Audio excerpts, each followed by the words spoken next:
Thank you. Hi. My name is Nikki, and I don't know if we have any photos. I sent some photos in, but I'm going to share a story with you. I'm starting with how my 16-year-old daughter and I recently attended the Fort Collins Bands Off Our Bodies pro-abortion rights rally in Old Town. That's what the pictures are of. We can get them up there.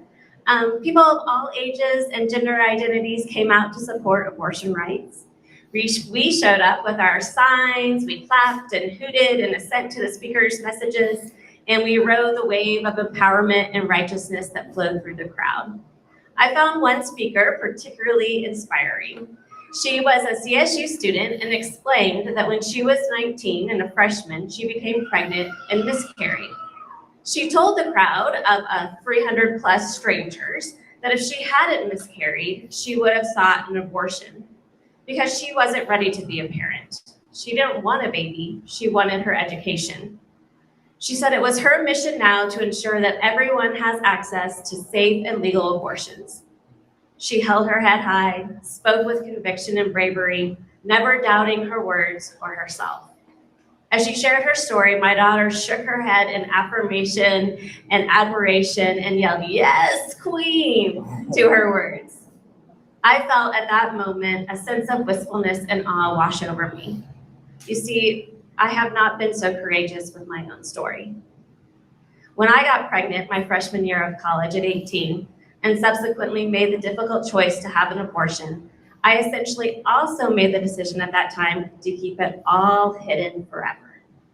It was to be my deep, dark, eternal secret, and I made the very few people who knew swear to secrecy too. At this point in my life, I was still recovering from my bout with Catholicism in childhood. I wasn't sure what my relationship was with religion, but I knew without a doubt that I had royally screwed up my chances with God and the afterlife by having an abortion.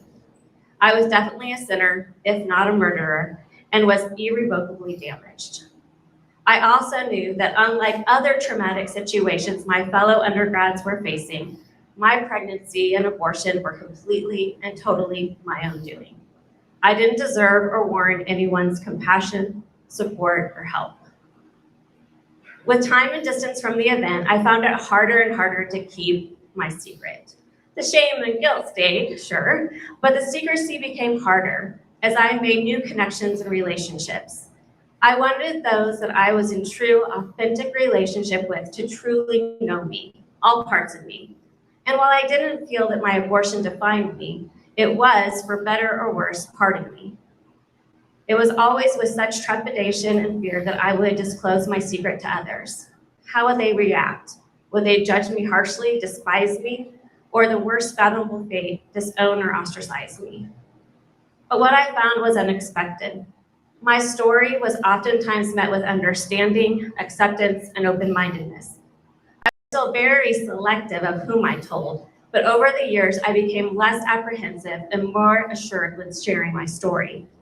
I also, thankfully, was able to forgive myself, make sense of the experience, and begin to heal.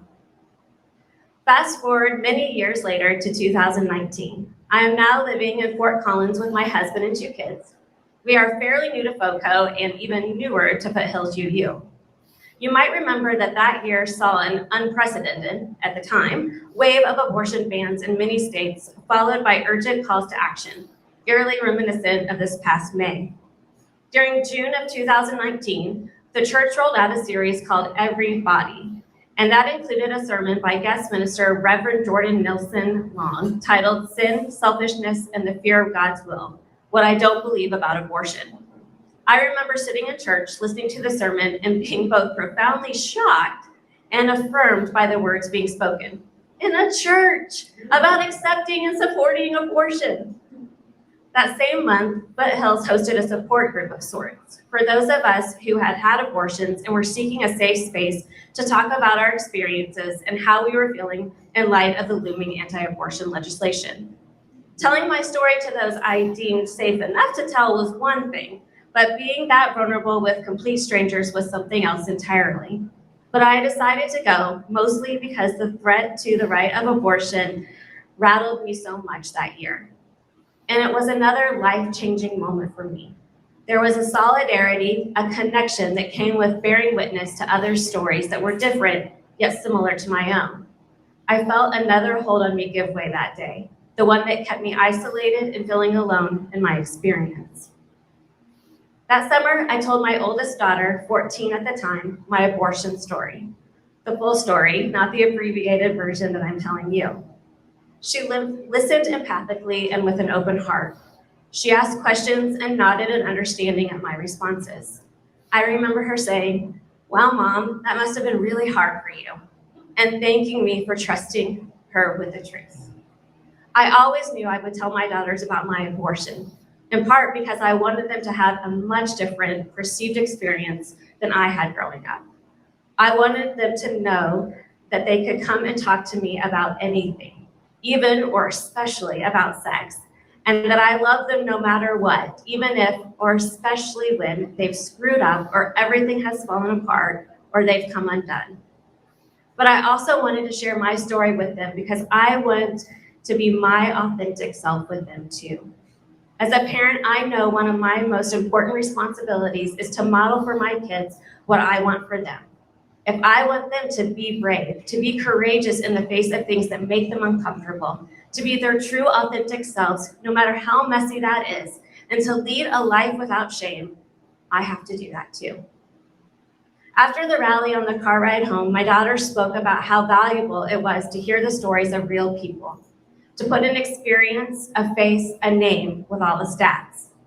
I thought about my own story, how I went from adamant secrecy and accepting shame and guilt as a penance to owning my story and loving myself through the process.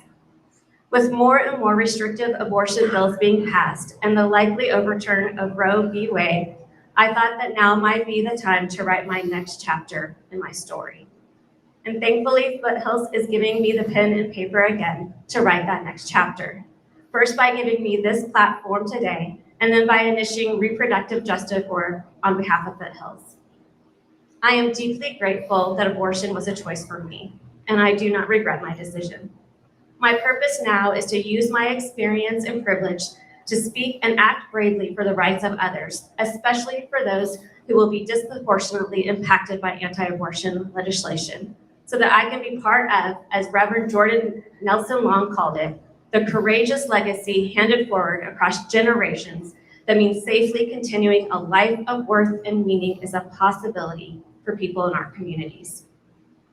Every person has a story that is particular and complex, choices that have shaped their lives in pain and triumph, and reconciliation and irreversible loss.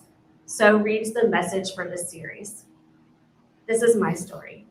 Thank you for listening, and thank you, Foothills, for creating a brave space for me to be real and honest and to share, own my story. Thank you.